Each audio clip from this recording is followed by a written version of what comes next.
nacido. Gloria a Él. En este radiante tiempo en que participamos de la alegría sencilla, humilde, de la esperanza, del pesebre. Estamos en este domingo posterior a Navidad, que también es anterior a Teofanía, los cuales la Iglesia nos hace confluir tanto los reflejos de la Navidad como los anticipos de la Teofanía. Y vemos dos perspectivas. Primero, cuando el ángel se aparece en sueños a José y le dice, toma al niño y vete porque Herodes quiere matarlo. Y José se va a Egipto de manera que dice, quédate aquí hasta que yo te avise. Vemos a un hombre que aparece, podemos decir, repetidas veces, numerosas veces. Es una persona muy visible para nuestra fe, José. El justo José, como decimos en Oriente. El justo José que no emite palabra. El justo José que está siempre puesto en la obra. El justo José que todo lo hace porque un ángel en sueños le avisa. Es un hombre completamente al servicio de Dios. No hay en él duda. No aparece como en el caso de Zacarías, el marido de Isabel, que cuando el ángel se le aparece visiblemente, él duda y se da todo un diálogo que lo transforma en sordomudo. Sino que el silencio de José es totalmente opuesto. Es un silencio que brota de estar totalmente atento a la mano de Dios.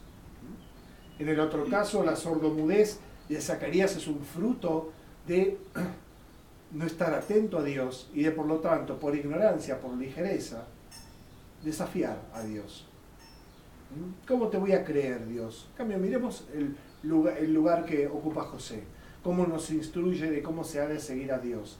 Él no tiene una visión, tiene un sueño, sin embargo la sigue, abre los ojos por la mañana, explica las cosas cómo van a ser y las ejecuta. No se las guarda para sí mismo, sino que emprende ya el estrecho camino que sigue el cristiano, y es que toma sus decisiones iluminado por Dios, enseñado por Dios, alimentado por Dios, y que esas decisiones no son un fruto de una solicitud del mundo, sino de una llamada de Dios. Dios llama a dar pasos, pequeños para los ojos de los hombres, pero inmensos para nosotros cuando miramos para atrás. Esas personas que luchan por seguir unidos y en Dios. Esa familia que toma una difícil determinación, un gran sacrificio para educar a sus hijos. Aquellos que corren riesgos para poder aprender la fe. Los que prefieren salir a buscar una respuesta de Dios y no solo conformarse con lo que hay en la esquina. Son acciones motivadas por inspiraciones, no por el ambiente que nos rodea. El ambiente que nos rodea puede darnos un material para reaccionar, pero nuestra acción como hijos de Dios ha de ser motivada, movida, inspirada por el Espíritu Santo.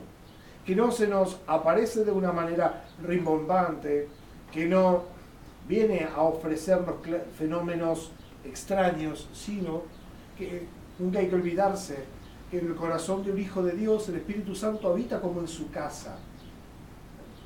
La experiencia de que el Espíritu Santo nos inspire no nos suena raro porque el Espíritu Santo está en su casa y nos habla por medio de la voz de la conciencia. La voz de la conciencia, una voz que ha perdido su lugar en la educación, en la enseñanza. ¿Cuántos padres, cuántos maestros instruyen con severidad a escuchar únicamente la voz de la conciencia? ¿Cuántos educan o educamos para distinguir la voz de la conciencia de la voz de las pasiones que nos llevan a la muerte? ¿Cuántas veces decimos, y bueno, tiene ganas, y bueno, quiere hacerlo, y bueno, le gusta? Identificando, rebajando y cercenando la voz de la conciencia, que es la voz de Dios en nuestro corazón, con la voz de nuestras pasiones, con la voz de nuestra ignorancia, con la voz de nuestra soberbia, con la voz de tantas cosas. La voz de Dios es sagrada, todas las demás son despreciables. La voz de Dios trae paz, trae firmeza, trae luz. Y como el justo José, la experiencia del pesebre, de haber estado frente a Cristo que se hace carne, no nos vuelve ignorantes. Todo lo contrario, estamos advertidos. El Hijo de Dios ha entrado al mundo por una pequeña rendija, y esa pequeña rendija es la Madre de Dios. Una presencia ignorada solamente por todos aquellos que siguen este mundo, pero solamente era visible para aquellos que tenían la fe. Si Dios instruye nuestro corazón con el Espíritu Santo, entonces podremos ver su presencia en nuestra vida y en la vida de los demás. Podremos elegir, podremos perseverar, podremos insistir, podremos jugarnos, podremos llegar a la madurez, llegar a la plenitud, podemos aspirar a la santidad, que es lo que Dios nos está ofreciendo. Dios no necesita de nosotros, Dios nos ofrece por misericordia, por bondad, por generosidad. Y ser hijo de Dios es volverse generoso en el Espíritu. No solo rezar por aquellos que nos caen bien, no solo rezar por aquello que me gusta, sino que mi oración comenzando por ahí me va llevando más allá.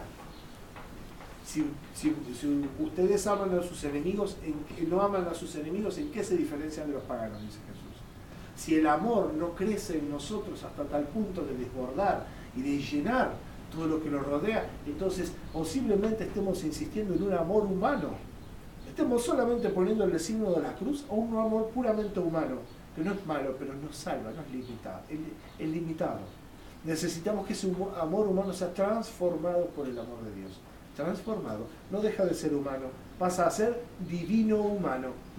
Así como Dios se hizo hombre para salvarnos, Dios nos diviniza para rescatarnos por virtud de la venida de Cristo.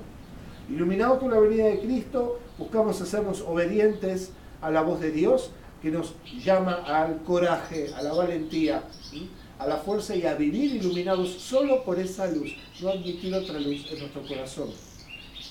Y por otra parte, en el anverso, tenemos a otro hombre que no habla porque tiene ganas, sino porque habla porque, así como a José lo hace silencioso y obediente, a él lo manda a proclamar la venida del reino de Dios.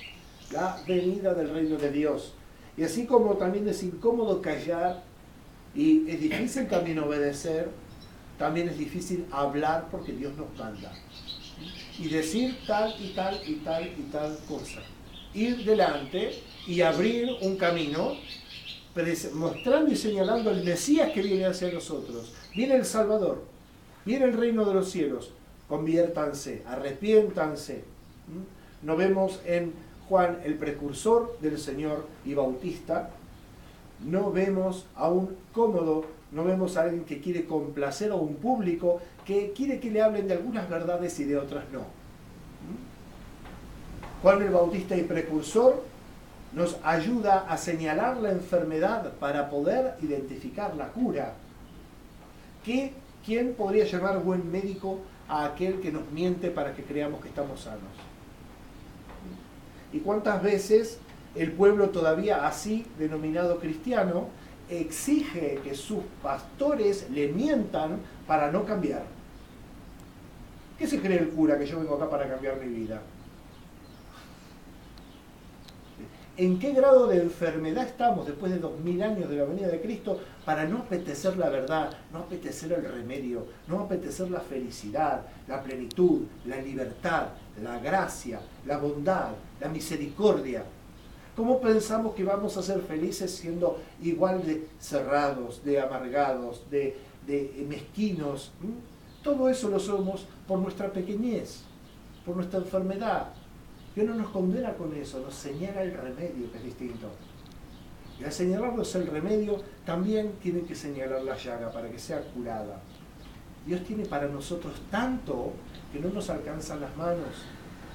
No nos alcanzan, no nos podemos dar una idea de lo que Dios tiene para nosotros. Solo por la fe podemos entreverlo y al entreverlo alegrarnos. al alegrarnos surge la esperanza, porque nosotros sabemos que esto comienza y termina, pero lo que Dios tiene para nosotros no es una ilusión, no es un cuentito oriental, no es un género literario, no es una manera de hablar, es una realidad palpitante que se llama Reino de los Cielos. Hacia eso nos dirigimos porque se acerca el bautismo del Señor, y al acercarse el bautismo del Señor llamamos teofanía, manifestación de Dios. Y vemos al Espíritu en forma de paloma, y escuchamos la voz del Padre, y vemos al Hijo. Vemos la primera presentación así de la Santísima Trinidad. La fe nos explica lo que los evangelios nos narran, y los evangelios nos narran lo que el Espíritu Santo inspiró para nuestra salvación. Nuestra salvación. Qué generoso que es Dios, qué bondadoso que es Dios con nosotros. Celebremos pues junto a la Madre de Dios, junto al justo José, nuestro patriarca San José, que celebremos esta alegría de que la gracia no es estéril. Dios viene a este mundo y cuántas dificultades hay, cuántas personas retuercen, hacen una mueca frente al nombre de Dios. ¿Cuántas personas no aceptan el testimonio de Dios? Quieren encontrar su quinto propio evangelio, quieren hacer su propia religión y no son felices. Entonces, escuchemos la voz de la conciencia depurada de toda pasión y entonces hallaremos la paz y hallaremos el bien y la salvación. Amén. Cristo resucitado de entre los muertos.